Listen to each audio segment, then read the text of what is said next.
Just quick points to note. Got it? Quick points to note. Quick points to note. Please ensure that your mic is on mute. We would like everyone to hear and be able to participate in this evening's presentation. So just take this moment to just double check if your mic is on mute. Excellent, excellent. So that is one thing. Second thing, if you have any questions, right, concerns or queries in terms of hearing or anything with our Zoom meeting today, please message in the chat. You can look for my name, Joseph Bertrand. There's also Graham Sweet, Ashley Morris, who would be able to assist with any concerns that you have in terms of our Zoom meeting this evening. All right, so just take a little moment to search for our names just to make sure that all is well. Yes, good afternoon, everyone. Loving it so far. Again, fantastic, always meeting with our Trust family. So again, for those just coming in, welcome. And also remember to keep your mics on mute. Any questions that you have, please drop them in the chat. And I believe we would have the opportunity for questions at the end of our two presentations. All right? So we good to go so far? Miss Lizama, see your hand up. Anything before we start? Not intentional, just to say I was there, but I can't get rid of it. No problem, no problem. Put your hand in the air and wave it like you just don't care. Fantastic, fantastic. Well, great. So if there be no questions, concerns, don't forget, keep the mics on mute. All right? And at this time, I would like to pass over our virtual podium to Miss Nessiaman Ranut, one of the Heritage Preservation and Research Officers at the Trust. So over to you, Miss Ranut. Thank you, thank you. Good afternoon, everyone. My name is Nessiaman Ranut, and I would like to join Joseph in welcoming you all to this public presentation.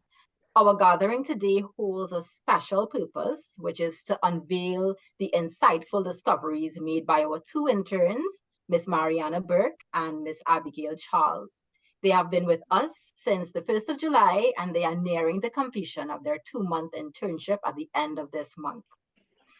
As you may know, the National Trust has over 400 sites on its inventory of heritage assets, with 59 of these holding the distinction of being legally protected as listed properties of interest.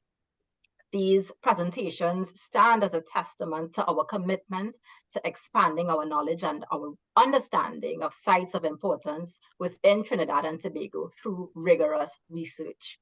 We are grateful that Abigail and Marianna have agreed to join the National Trust's internship program to assist us in getting information in our quest to expand our knowledge about these sites, an endeavor that aligns seamlessly with our mandate for education, research, and heightened awareness.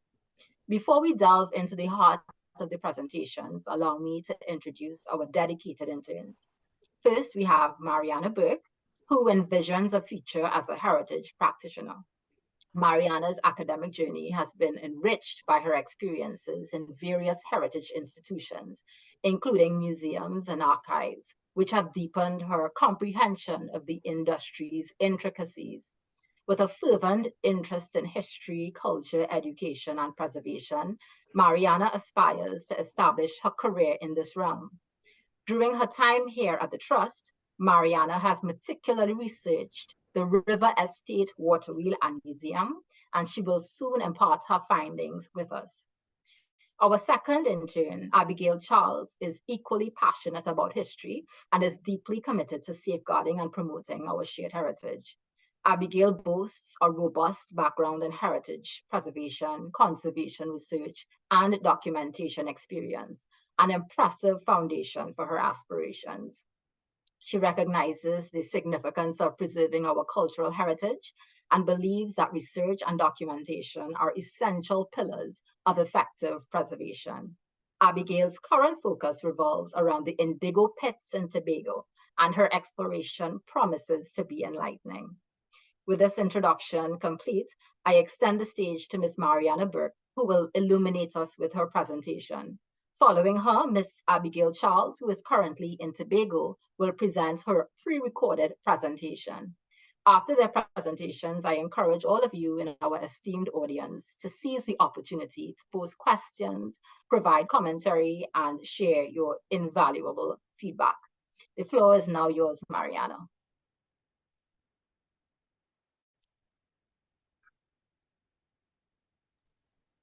Hi, good evening, everyone.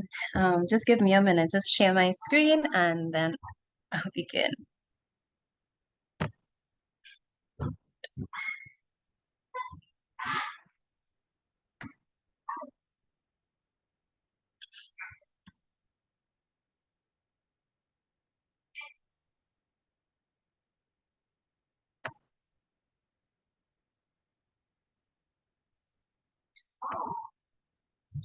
All right. Hi, good evening, everyone. So I'm Marianna, and I'm going to present on the River Estate and the River Estate Waterwheel and Museum. So right now, you all can see on the shared screen an image of a painting that is actually located at the River Estate. This painting shows the water wheel at the forefront. Behind it, you will see a building that resembles the museum. And in front, opposite the water wheel in the image, you are seeing cocoa trees, you are seeing coffee trees, and you are also seeing sugarcane and somebody, where you can see the icon, if somebody is cutting cane. And at the back, where you're seeing the icon right now, you see modern houses here. And you will also see a peculiar looking bearded man with a walking stick as well. And he embodies father time. So this picture has encompassed what I intend to do today. That is, my objective for today's presentation is to showcase and highlight River Estate from the 19th century up until more modern, more recent times. More particularly, I'll be stopping in the middle of the 20th century. In doing so, we will be answering questions such as what is the relevance and the value of River Estate, Museum, and Waterwheel to the community and to the nation as a whole. And also, we'll be asking why it should be preserved. So I have some images here of River Estate. So first of all, we will look at the River Estate Museum, which is located at Old Water Wheel Road in Diego Martin. The museum is on the western side of the North Post Road, opposite the actual water wheel. The building is 2 stories. At this angle, you can't really see the ground floor because right here is the top floor. And yeah, so as I was saying, so it's 2 stories. The ground floor is a washroom, kitchen, and it has an AV room that is not in use. And the top floor is what you're seeing at top here, and this is where the actual museum is located. This museum, or the top floor, the second floor, is an open concept space, and there are 3 main entry points into the museum. You see one here, the staircase, and then this entrance has a ramp going into, and there's another staircase on the other side, on another side into the museum. It is a modern structure that is outfitted.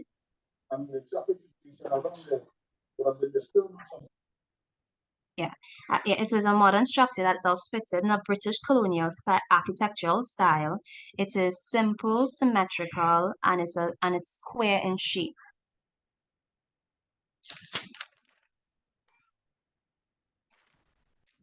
Right. I also kind of want you guys to note also that in front you also see these little these large copper bowls, and these were used during the sugar production process. So the water wheel is, so it's two areas I'm focusing on. The first one is, and I kind of give you a kind of a short synopsis, is the actual museum and the water wheel.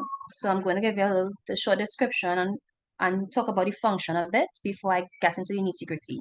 So the water wheel is made up of cast iron, measuring about 16 feet in diameter.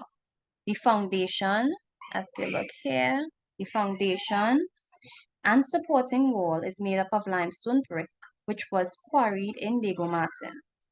This structure was constructed in 1810, and its function was to power the rollers which actually crushed the sugarcane for its juice, which would have flowed through pipes to vats into the nearby factory.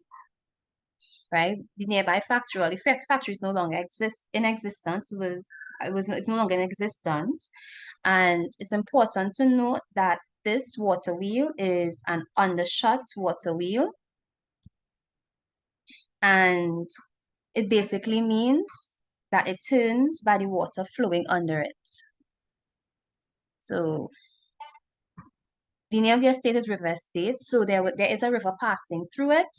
The water would have come and passed under the wheel, and that would have turned it, and that is what would power the water wheel that will crush the cane to get the sugar, the juice. Right? So that is my little synopsis of both areas. So going back to the question that I asked, is that why is it relevant? Why should we value this space? Why should we preserve it?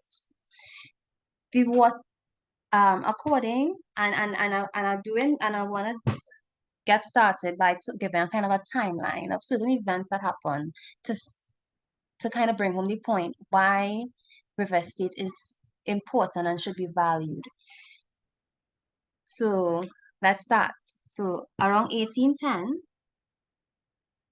this waterway was constructed. According to Parlatuvier, by 1800, River Estate was the largest and most fertile and most prestigious sugar estate in the Diego Martin Valley. As such, there was a need for a water wheel to crush the sugarcane, and by 1810, the River Estate water wheel was constructed, and as I said earlier, it was made of cast iron and limestone bricks. So there was a need, it was constructed. In 1820s, River Estate was sold to a man named James Cadet. He was a wealthy landowner of his time, owning multiple properties in Diego Martin. He was a lawyer for many estates, and he even served as the first alcalde on the Cabildo. At this point in time, up until 1840, Trinidad was governed by the Cabildo, and a first alcalde is a administrative and a judicial position within the Cabildo, right? But so it is a person of prominence that would have owned it. However, by 1823, he came into financial difficulty, and he sold the estate. For those who do not know, as I said, an alcalde was an administrative and judicial local government official in the Spanish-style municipal council. And I also want you all to note that the road, the road on the eastern side that borders the water wheel is called Cadet Road. It is named after this person. Moving on, in the 1860s, there was also a royal visit to the estate, particularly to the Blue Basin waterfall. His Royal Highness George, son of the Prince of Wales, he visited Blue Basin under the invitation of Sir John Gorey, who was the Chief Justice at the time, who owned property also in Diego Martin. By 1870, Nicholas Brunton, a French Creole man and a very wealthy landowner, acquired River Estate. At first, he settled permanently at Diamond Estate, which is a neighboring estate in Diego Martin. But by 1870, he had moved his family to the great house at River Estate. Brunton, apart from being wealthy, he was also an infamous landowner. And there is a story of Nicholas Brunton that if it is you've ever gone for a tour, anyone here who's ever gone to a tour to River Estate would have heard of him. Yes, so he is associated with the murder of a Roman Catholic priest, Father Juin, on May 10th, 1870 at River Estate. This story is very intriguing. It has to do with infidelity or extramarital affairs. Obia is tied up into it, jealousy. He ended up fleeing Trinidad to avoid further scrutiny. It is a very interesting story. As a result of that, the fact that he fled Trinidad and he did not return probably until like close to his death. The estate was no longer as profitable, and his family, by the time he died, his family had to sell River Estate. By 1897, the colonial government would have purchased River Estate in order to secure water rights to supply water for Port of Spain.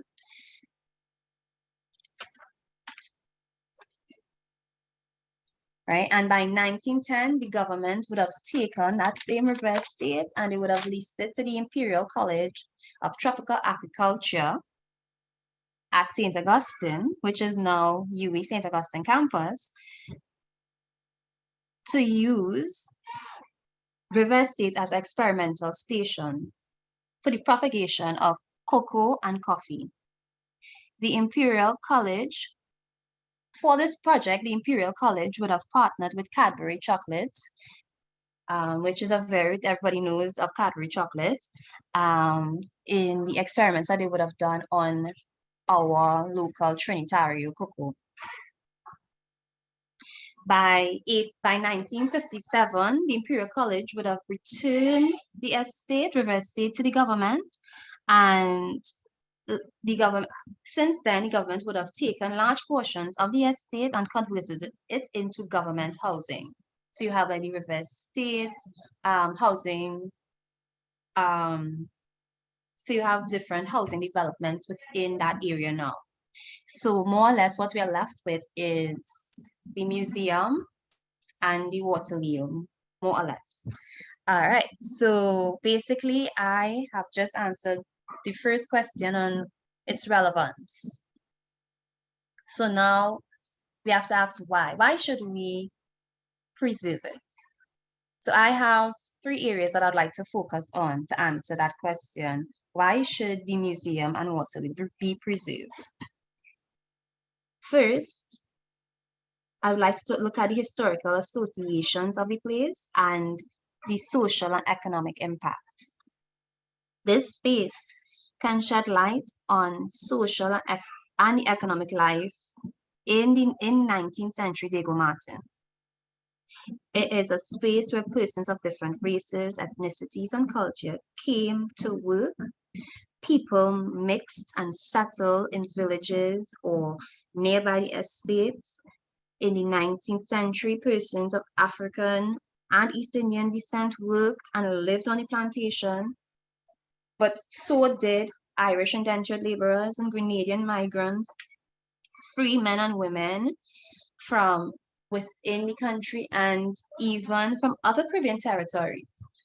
Freed persons came and worked even from like Africa as well. If anybody knows Diego Martin, there's a place in Diego Martin called Sierra Leone, right? And this has to do with the amount of people that would have come to work in this space.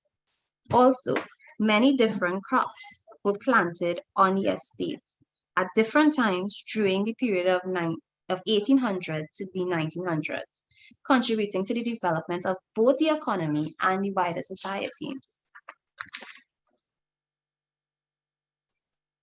One can even speak of wealth and class in regards to how the land owning or land holding class would have viewed the estates and the space, right, the country, as opposed to, the enslaved population, the working population, the indentured laborers. And then also you can look at it from an area of race relations, as I hinted to earlier. Secondly, we can look at it from an area of technological innovation. In this regard, I'm referring to the water wheel and how this type of machinery was used in the 19th century. It tells a story of a plantation society where life was set up or characterized and centered on cash crops like sugar. It tells a story of an important period in our country's history, or even, in world history. It touches on topics like colonialism, on indentureship, on slavery, and whatnot. My third point is association of well-known characters and events. This property has been connected to wealthy landowners, politicians like James Cadet, who there's a road named after. It talked about royalty who would have visited Blue Basin Waterfall, and it also touched on scandal like Nicholas Brunton. And even we talk about the more recent times, more modern times, there are also well-known persons in Trinidad who come from that area, such as Roy Cape, who is a cultural icon, Calypsonians like Black Sage, and even politicians like Amy Brown. And these persons would have been shaped by this space.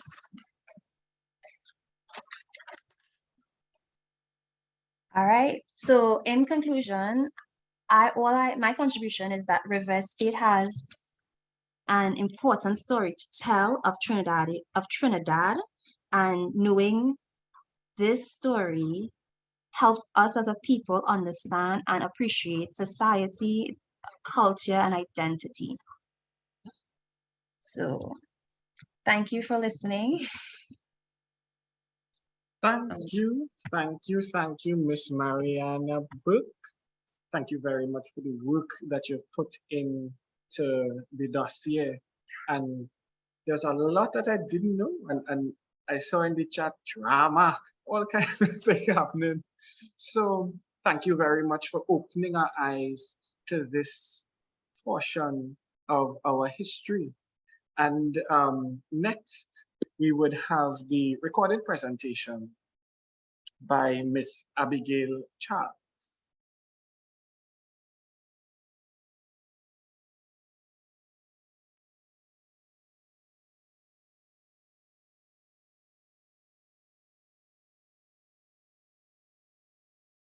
Hi, good day. My name is Abigail Charles, and I'm excited to be here on behalf of the National Trust to discuss the Tobago Indigo Pits with you.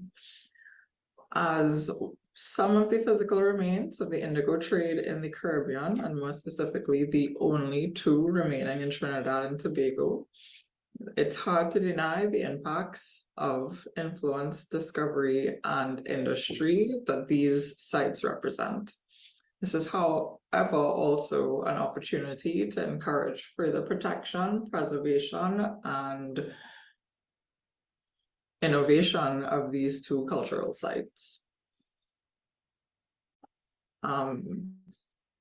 As we all know, indigo is a rich, brilliant dye that we use in our clothes and many other products like yarn and skincare.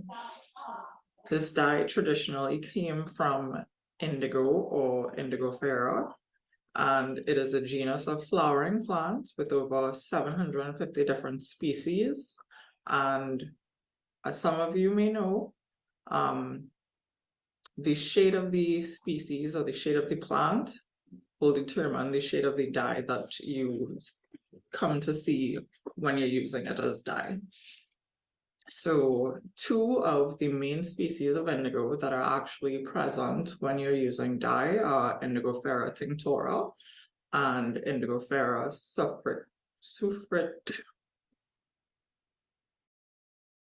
sufriticosa.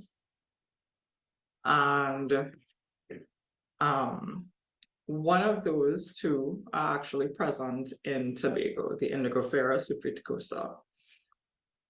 There are also plants to support that Indigofera hirsuta is also present in Tobago. The name Indigofera comes from the place where dye was first recorded, which is in India. And there is evidence to support this has been part of the process that actually predates indigo or Egyptian-based indigo fabrics by more than 1,500 years. One such example of that would be the indigo that is present in the Bronze Age Indus Valley civilization that was based around 33 to 1300 BC. It was also known as the Harappan civilization. The town of Roji was the regional center of what is now Jugrat. Once excavated, archaeologists were actually able to find at least 4 different species of Indigofera on that site. To date, there are at least 50 different species of Indigofera that grow in India. And I just want to take a moment to point out that, you know, in scale and comparison, the fact that there are 50 in India and at least 2 in Tobago, that's something to note. This is actually what 2 of the varieties of indigo look like. The sufriticosa is on the top and then the hirsuta is on the bottom. As you can see, they are very different in appearance and very distinctive in how they look with the petals and the shades of red that they present when they're in their natural state. And so we come to how indigo was relevant to Tobago. Tobago was inhabited by a diverse range of cultures, identities, and nationalities, from the first peoples of Trinidad and Tobago to the European colonial powers, such as the Dutch, English, and French. The Colanders were actually the first to establish a formal settlement in Plymouth in 1654. And the Dutch were actually able to then settle in what is presently known as Rockley Bay. Over that time that Tobago was occupied and experienced colonial rule, a plantation culture and economy was very quickly established and became heavily influential in how society was run at that time. And as such, some of the primary exports were sugar, rum, tobacco, cotton, and of course, indigo.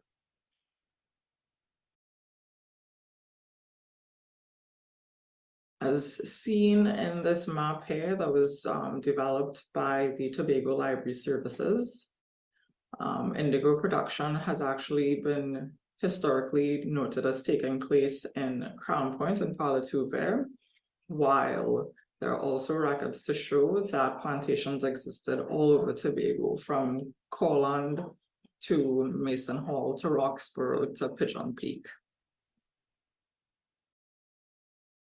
And again, just trying to stress, this is what those different dyes look like in comparison to each other. So Tinctora, the more traditional indigo dye, is a bit deeper, while the Sufiscosa is a bit more subtle and kind of a warmer shade of blue. And that's the one that is actually present in Tobago to date. I'm just going to take a second to show you parts of the indigo production process that the Tobago Library Services put together.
Yeah.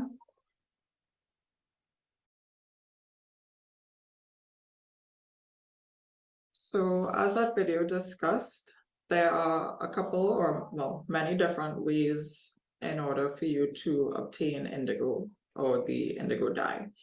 And the most common method that is used and more relevant to what's been done in Tobago is the extraction of the juices from the leaves, which is done through fermentation and oxidation. But as you can see, that is done in a variety of different vessels. Africa seems to do theirs in separate pits, whereas India seems to use a system more similar to what we have present in Tobago today. So what currently is on site is something similar to what is shown in the diagram to your right. There are at least 3 different pits or vats that are present, and I'll go through a bit more on how each is relevant to the process.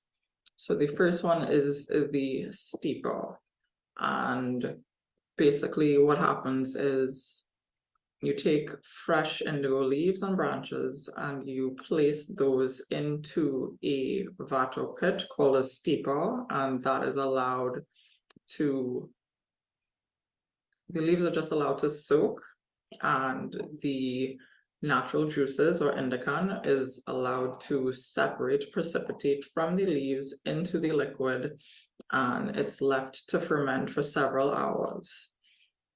The resultant liquid or mixture is called liquor, and then that is drained into another vat while the leaves and branches are then discarded. The next vat or pit is called the battery, and what happens there is the mixture that was transferred from the steeper is agitated with paddles or bottomless buckets to force and encourage a chemical reaction through the introduction of air molecules. That results in a heavier blue substance, and as you can see below, it seems to be that there was a mechanism which allowed for like a churning process to happen, so that could be facilitated. Further to that, once the desired shade of blue was obtained, that mixture was allowed to settle, and in some instances, or most instances, a caustic lime was introduced to the mixture, not only to encourage a further reaction, but also to encourage separation of the blue mixture from the water. Finally, the mixture is transferred to a sludge or settling vat, which is present at the bottom of the diagram. And from there, the mixture is left to sit for several hours while some of the liquid is drained away, leaving a very deep, rich blue mud behind. And that material is then scooped into fabric bags. This was typically made of cotton or linen. They were placed into wooden forms, and then that was further allowed to dry.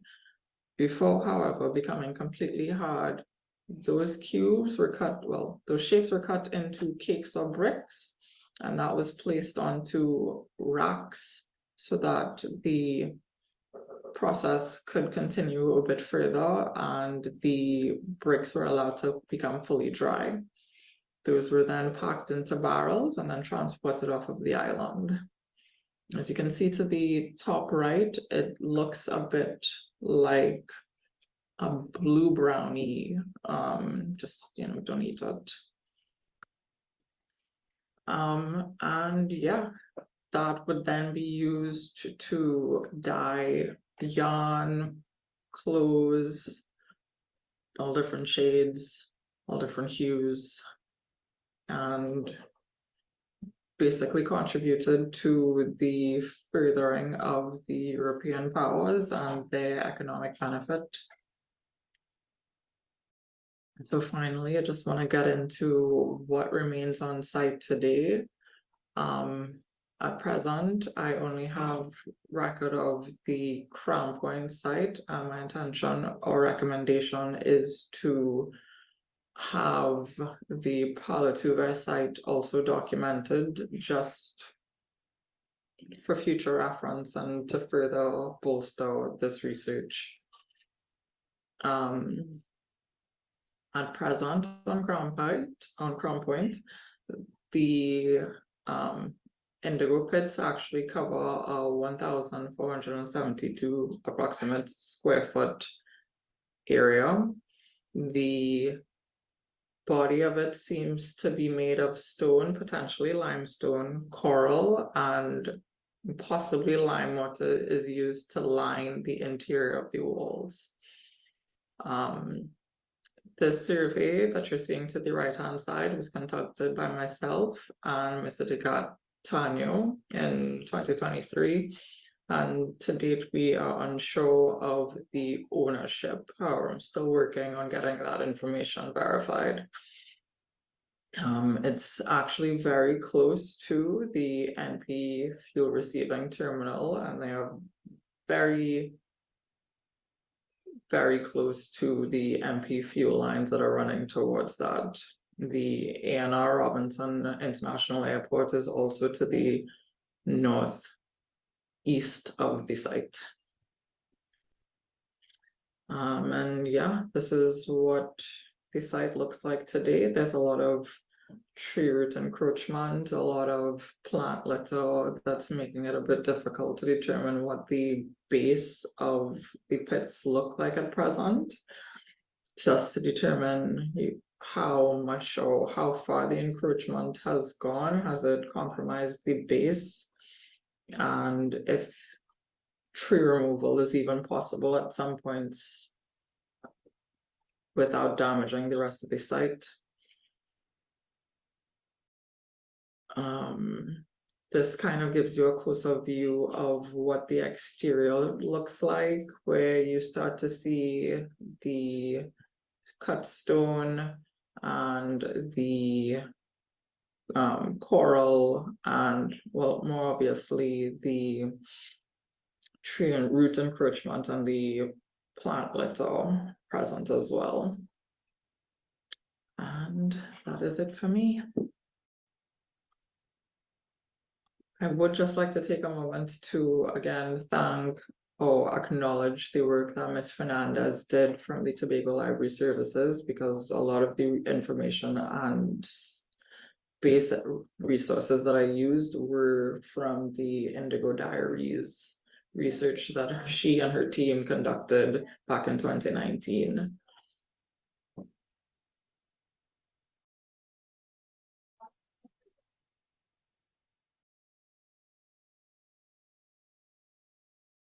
My friends, fantastic presentation. Again, I'm sure you would agree with me.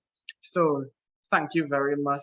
Thank you very much, Miss Abigail Charles, for the work that you have done in Tobago to highlight the Indigo Pits as well.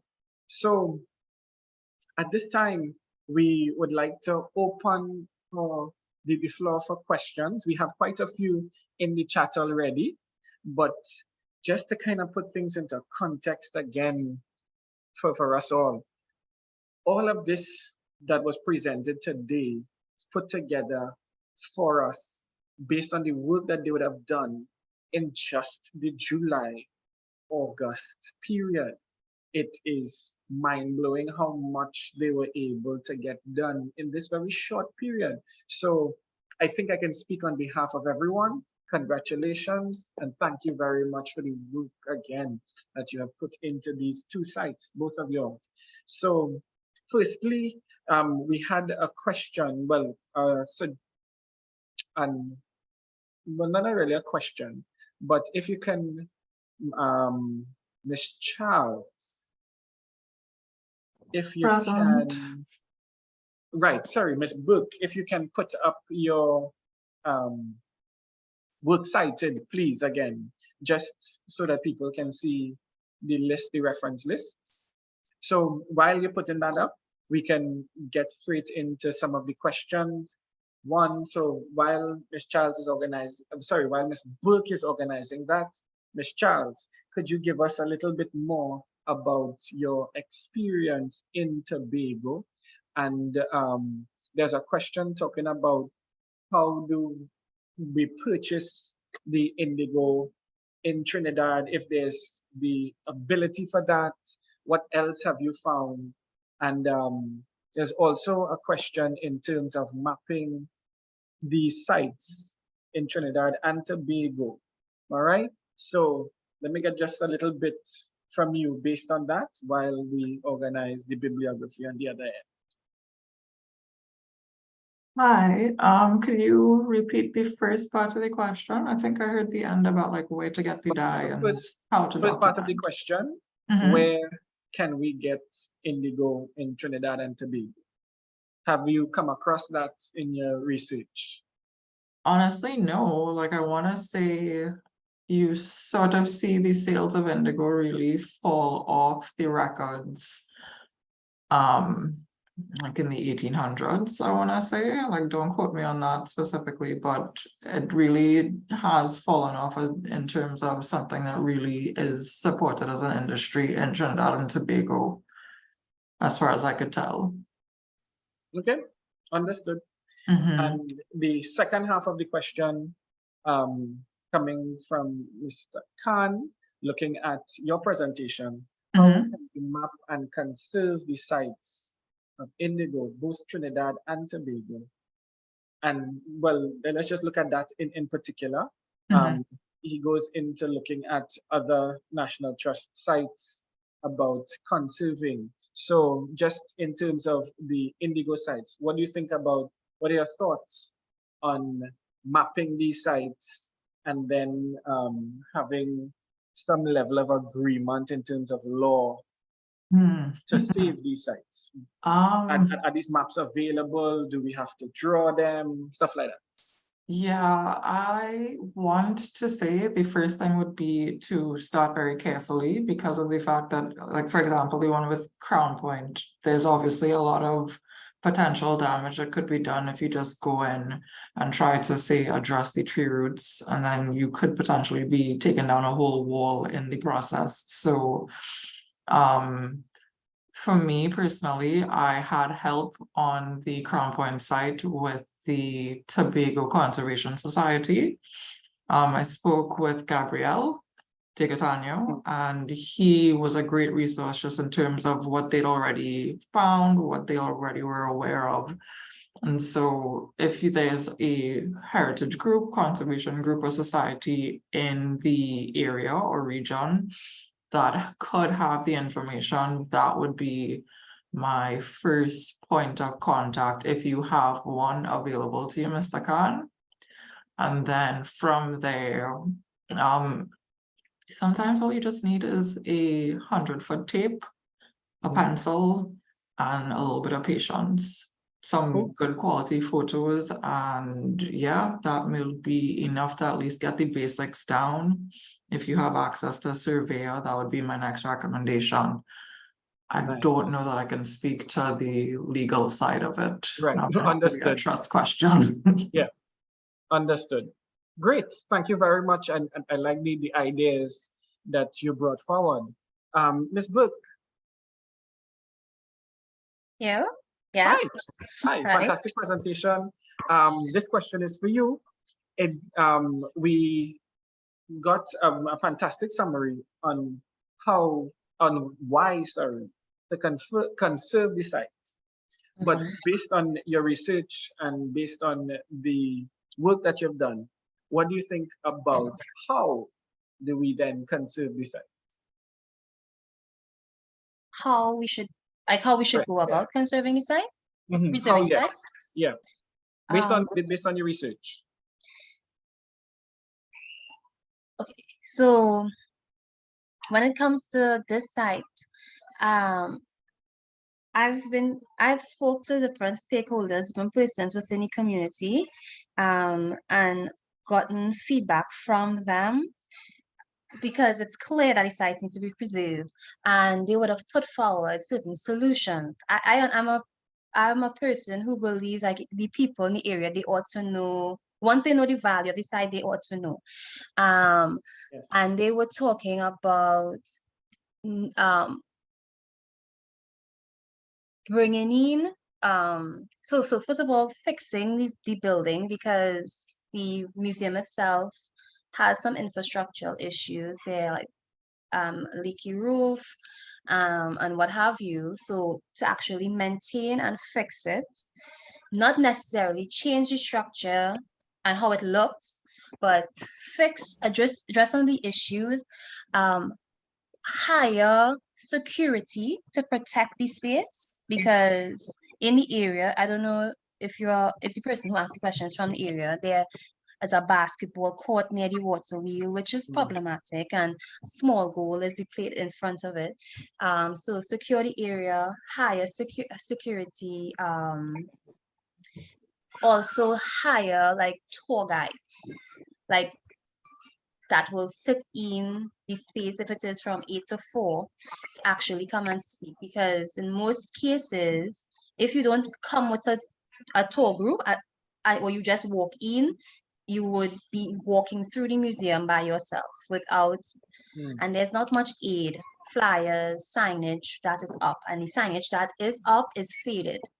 So a lot has to go in to invest in that area and to invest into the space, so that people will know the value and to appreciate it.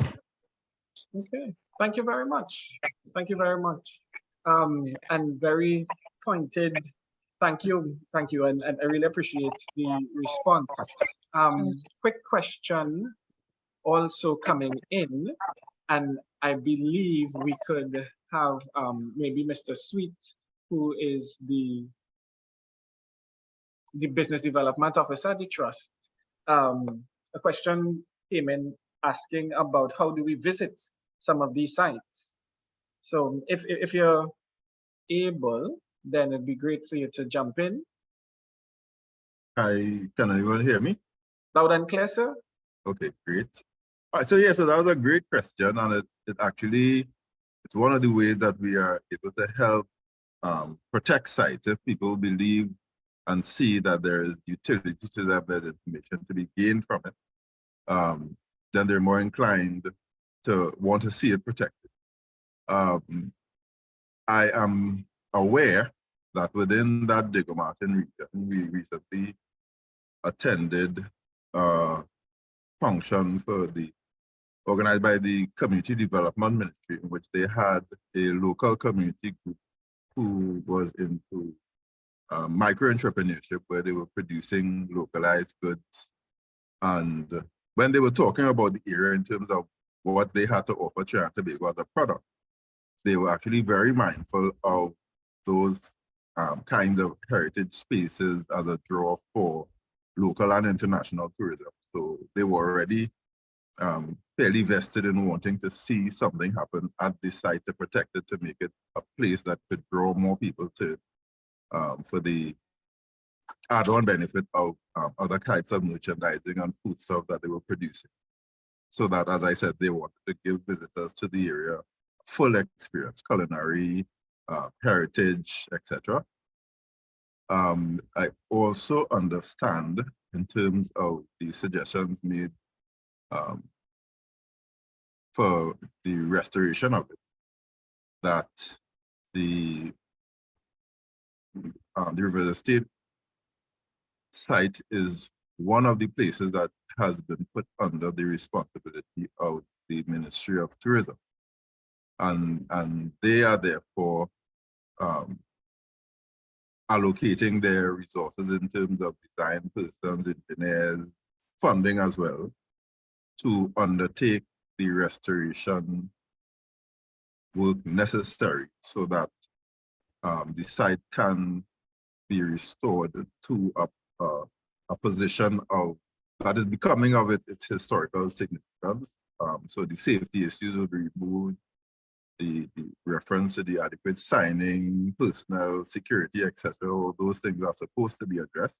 I'm speaking just from vague recollections. No one briefed me on this, so I may be off on some of the things, but I know in essence, the goal of the ministry is to restore the space so that it fulfills that role as a source for heritage tourism, which, as I said, the residents in the community are very interested in and passionate about, and I think they would be more than willing to be participants in that process of restoring it and ensuring that it stays in good shape. In terms of tours to the area, the trust offers public tours, but we also do customized private tours. So if there are small groups that are interested in going to spaces like this, they can email the trust at info@nationaltrust.tt or call 225-4750. And we do organize private customized tours to small groups of friends and families who may wish to visit these spaces and have a more hands-on experience. I trust that. I hope that answers the question. Great, thank you very much. And it does, and comprehensively so. Just to bring a little bit of attention to Professor Berreton's comment in the chat. She spoke about adding a book from Anthony Devertile, Murder of the Most Foul Diego Martin. So y'all can check that out as well. It is in the chat, all right, from Professor Berreton. Thank you very much for the addition. And I think this may be our last question because we have hit the hour mark. Just in terms of the indigo, all right, industry, how do we then revive the indigo industry in Tobago? Miss Charles, what are your thoughts on that based on your research? And what is the cost benefits from removing the trees? How expensive would that be? Stuff like that. Let me start with the trees, just because I feel like it's a heavily wooded area. So the work would be extensive, so probably fairly expensive. And then because of the fact that at least for the Crown Point site, ownership is yet to be confirmed, I'm not even too sure what route would need to be taken just to even start that process.